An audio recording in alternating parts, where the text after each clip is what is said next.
Hola amigos, anteriormente les había platicado acerca de la placa base, su factor de forma, entre otras cosas. Hoy les vengo a platicar acerca de los componentes de la placa base. En este tema veremos lo siguiente: zócalo del microprocesador, ranuras de memoria, chipset, proceso de arranque, ranuras de expansión, conectores internos, conectores de energía, conectores externos, el procesador, memoria RAM y la batería. En el zócalo del microprocesador tenemos dos tipos, LGA y SIF. Bueno, para mencionar algunos zócalos populares para los CPU de Intel y AMD tenemos lo siguiente: zócalo 1366. Estos son para los CPU Intel, al igual que los 1155, y son de tipo LGA. Los AMD FM1 y AM3 son para los procesadores AMD de tipo SIF. Las ranuras de memoria. Estas ranuras constituyen los conectores para la memoria principal. Los más comunes son los módulos DIMM de 184 pines para memoria DDR y los de DIMM de 240 pines que son para DDR2 o DDR3. Estos se agrupan en bancos de 1, 2, 4 o 6 zócalos. El chipset ayuda a que el procesador y los componentes de la PC se comuniquen con los dispositivos conectados a la placa base.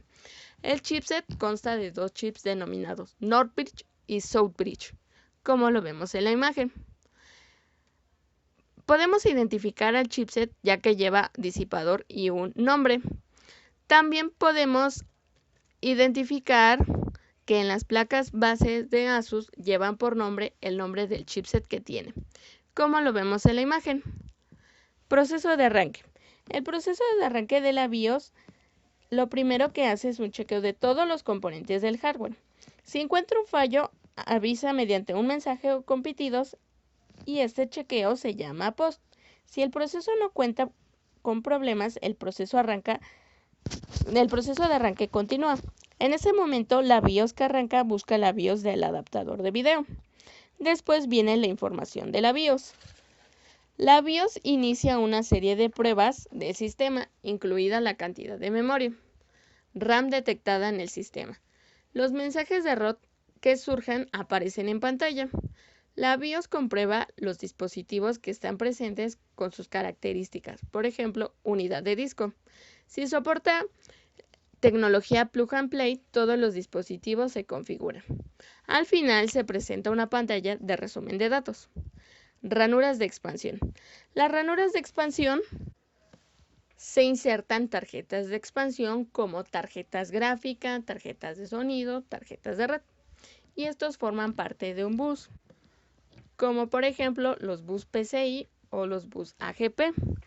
En las placas base encontramos ranuras PCI y ranuras PCI Express.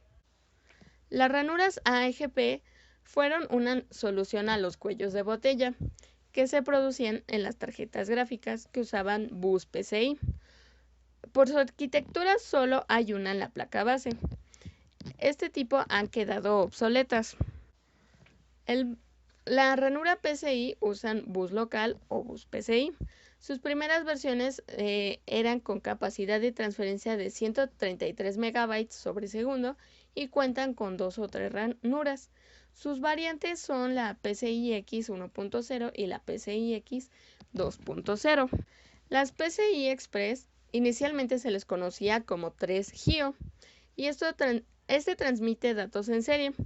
Envía pocos bits pero a alta velocidad y este se define por el número de lanes, 1, 4, 8 o 16. Los conectores internos suelen estar rodeados por un marco de plástico y a menudo de diferentes colores. Por mencionar algunos conectores tenemos los conectores SATA, que son para conectar dispositivos como discos duros. El conector IDE igual son para conectar dispositivos, pero conectar dispositivos de disco duro, pero estos han quedado obsoletos. Los conectores FDD son conectores para disqueteras. Después tenemos los conectores USB interno, los conectores audio CD-in, los conectores fan, los conectores panel frontal, los conectores SPDIF, los jumper slip, los conectores de energía. Estos conectores sirven para conectar los cables de la fuente de alimentación a la placa base. De esta manera, la placa base suministrará la corriente a los componentes que se conectan a ella. En la placa base podemos identificar a los conectores de 4 pines como Power Connector y los conectores de 24 pines como Main Power Connector. Conectores externos. La mayoría de las computadoras actuales de estilo ATX incluyen los siguientes puertos de entrada-salida. Tenemos los conectores USB 2.0, el puerto PS2 que sirve para conectar el teclado y el ratón, los conectores VGA que son para la conexión del monitor, al igual que el DVI, pero solo que el DVI es para conexión de monitor HD. Tenemos los conectores SPDIF, los conectores HDMI, SATA, además conectores firmware, conectores eSATA, conectores de red, los conectores USB 3.0 y los conectores de audio. El procesador es el encargado de llevar a cabo las operaciones matemáticas y lógicas en un corto periodo de tiempo. Este decodifica y ejecuta las instrucciones de los programas cargados en la memoria RAM. La memoria RAM se encarga de almacenar los datos de forma de que sea accesible para la CPU. Por mencionar algunos de los tipos de la RAM, tenemos SRAM, estática. Estos ocupan más tamaño y menos capacidad. No se suelen utilizar como memoria principal, sino como memoria caché del CPU.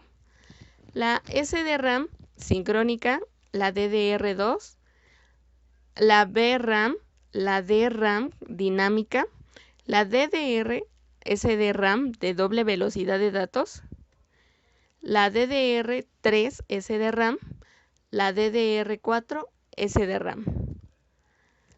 Por último tenemos la batería. Este se puede almacenar la configuración del sistema usada durante la secuencia de arranque de la computadora.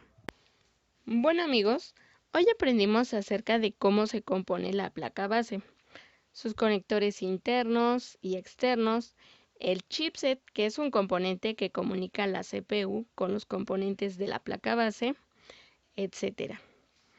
Bueno amigos, agradezco su atención.